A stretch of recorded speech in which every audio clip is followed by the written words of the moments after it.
Hello and welcome to Season 2 of Tripod, the audio advertising podcast. I'm Matt Hopper.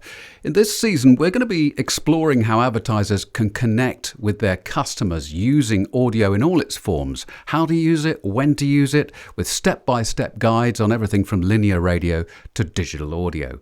But since we're launching this season at London's Podcast Show 24, we thought we'd look at a brand that uses podcast advertising and ask why and how they use it and what kind of results they're getting. So without further ado, let's introduce our very special guest, Rebecca Alderton, Marketing and Comms Manager for Gressingham Foods. Welcome. Thank you for having me. Rebecca, with the podcast show on this week, podcasts are very much front of mind for all of us. What are you listening to at the moment? Do you have any favourites? I do have a few podcasts that I enjoy listening to at home and on the commute to work. So I love the Parenting Hell podcast with Josh Widdicombe and Rob Beckett. I'm a parent, so I like listening and laughing along at some of the jinxes that they get up to in that podcast. I also love Diary of a CEO and Motherkind, which is another sort of parenting podcast. Sounds like you're well entrenched into the podcast medium. Are you fairly new to it, or were you an early adopter?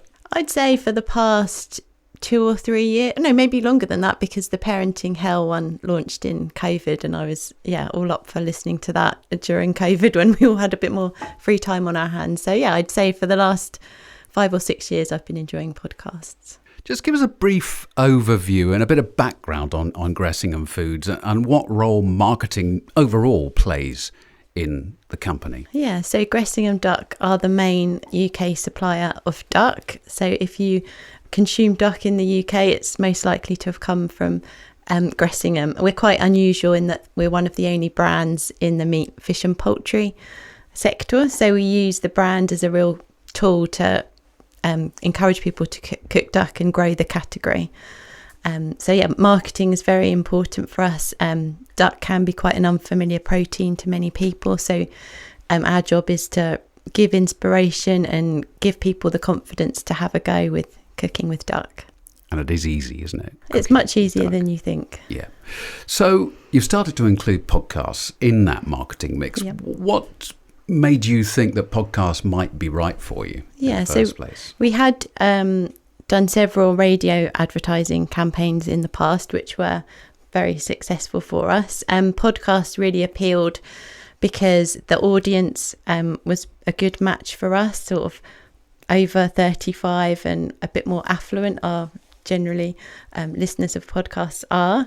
We really like the fact that with podcasts you get a listener's undivided attention compared to radio, which sometimes might be sort of on in the background as you're pottering about doing other things in the house or in the car as you're kind of concentrating on other things. But lots of people listen to podcasts through headphones, so you've got that real sort of intimate connection with your listener. We also like the fact that you can use the 3D sound in podcasts, which works perfectly with the headphone listening, and that was appealing to us because we felt that we could really give people the atmosphere of being in the kitchen, so with all the foodie cues that can come along with that, which was something that whenever you're going to be using audio with food, you've got a little bit of a barrier because you haven't got the visual of seeing that cooked dish in front of you. So if you can get those foodie cues with this 3D sound, that was sort of really appealing to us. Well, the pictures are better in audio because they're all in the head, of course.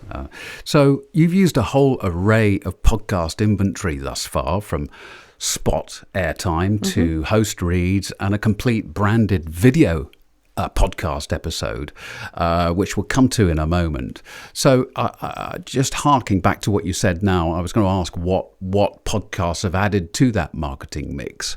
And I guess that super engaged audience is what appeals to you. What particular addition has it made to that marketing mix? Yeah, it's been a very important addition, and I think it's worked well because we have been running other campaigns alongside the podcast. So we've been running some YouTube advertising as well and some sort of online digital advertising. So we find that that's a very effective way of running something. So for instance, you might hear our advert on your morning commute while you're listening in your headphones on the train, and then you might see one of our adverts on YouTube when you're watching a video later in the day. So we find that sort of dual approach is very effective.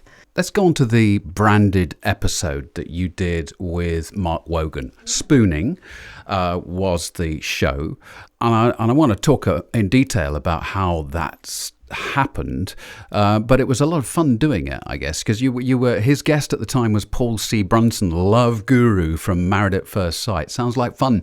It was a brilliant day, yeah. And Paul was very receptive to duck. I think in the episode he mentions how that's one of his happiest childhood memories, is having some nice crispy duck with his family. So yeah, it was great to be involved, great to be able to go along to see it in action. And yeah, Mark is an incredible host. So I'm wondering how you integrated the Gressingham Duck brand in that podcast, Spooning with Mark Wogan, without making the inclusion of Gressingham Duck gratuitous. I'm going to bring Howard Bareham in now. Howard is media director and co-founder of Trisonic. Yeah, well, I think with all these things, it starts with talking to the podcast producers and the podcast host. And Spooning is a new podcast from Virgin Radio that was launched in December 2023. And we were in the mid-stage of planning the Gressingham Q1 2024 campaign then. And we knew it had opportunities because it was a new podcast, and through our contacts with the sales team, they knew we were interested in looking at ways of including product, and we're going to talk about that in a minute and how we did it in a sympathetic manner. So through News UK, the first meeting was with the sales team. But on the same meeting, on the same day, we then also met Mark Wogan, so the host, and the producer, Johnny. And it was through those conversations. In fact, we actually went to Mark Wogan's restaurant called Home Slice, which is a pizza place that he has.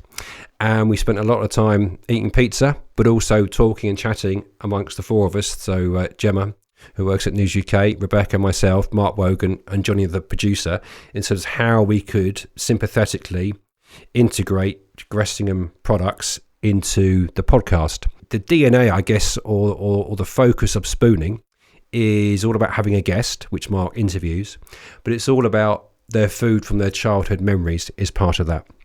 And Paul C. Brunson, his favourite childhood memory was crispy duck at home. And what Spooning does, which is a great opportunity for us, is they actually cook those childhood memories for them. So therefore, Gressingham have crispy duck, which you can buy with pancakes and hosting sauce. So it was a perfect way of integrating it sympathetically. And I'll go one step further. Another idea that Mark had, because part of it is about the challenge of people thinking duck is complicated to cook. Okay, for those that have done it, it isn't. But for the uninitiated, I guess, or first timers, it is. So he said, well, why don't we do a video of me cooking duck at home? So to make it more sort of resonate with the listener rather than in a big kitchen or a restaurant where professionals may operate. So he was cooking duck at home. So we had two bites of the cherry, I guess, in that sense. But it was a great example of using, the whole campaign was a great example of using all the podcast inventory that is available. So airtime with the 3D audio, which gave us reach on a wider scale, then overlaid with host reads with other shows, which gave us that engagement and the opportunity for those other hosts to talk about it in an enthusiastic manner for the listener. And then this video episode with Spooning with Mark Wogan, and the whole team were fantastic. But it does start at the very start, if you're doing this, to include the production team from the very, very first off to get their input. And you were heavily involved in that planning process, in that pizza restaurant, eating all that pizza. Yes, not a bad job, no. No, indeed.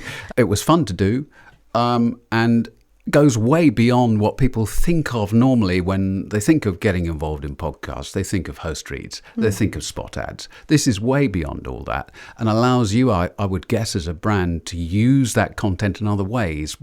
Just give us an idea how you used that. Yeah, so Mark was kind enough to film some other videos for us on the day as well, which we used. So he filmed a thank you video to thank all of the Gressingham team for being involved in the episode, which I was able to use internally, which sort of helps with a bit of buy-in from sort of internal stakeholders. We used all of the video content on our social media channels. We included an advert for the Spooning podcast in our newsletter, which goes out to 160,000 subscribers. So yeah, we made a very good use of all the content that was provided to us. It sounds like you got great value out of this particular exercise. We did. Has it worked? Has it translated into results? That's what we want to know. Has it worked? Yes, we have had a very successful Q1 in 2024. So our web traffic was up 70% on the previous time period last year. So that's not all down to the podcast, but that's showing you what a great marketing mix can provide alongside sort of sales promotions and a bit of increased distribution of our products into stores. So we're very, very pleased with how the campaign performed. Well, it's good to hear that you're getting results, Rebecca. Just for the benefit of other people who might be thinking about using podcasts for their brand, what is involved in terms of the process from your side of things? So we started off with a brief, which was that we wanted to encourage our target demographic to cook with duck and inspire them with some tasty recipes. So we put that brief out to Trisonic. He then came back with some podcast suggestions for the host reads and a sort of provisional plan for the airtime campaign. So we worked through that with them and picked out the podcast host that we would like to use, and then they sort of took that away and came up with a plan for us that was reaching the brief that we'd set out. And I must ask you, has that process been smooth and reached your expectations? It has been smooth, yes. Trisonic really listened to our brief and we felt they really understood what we wanted to gain from the campaign.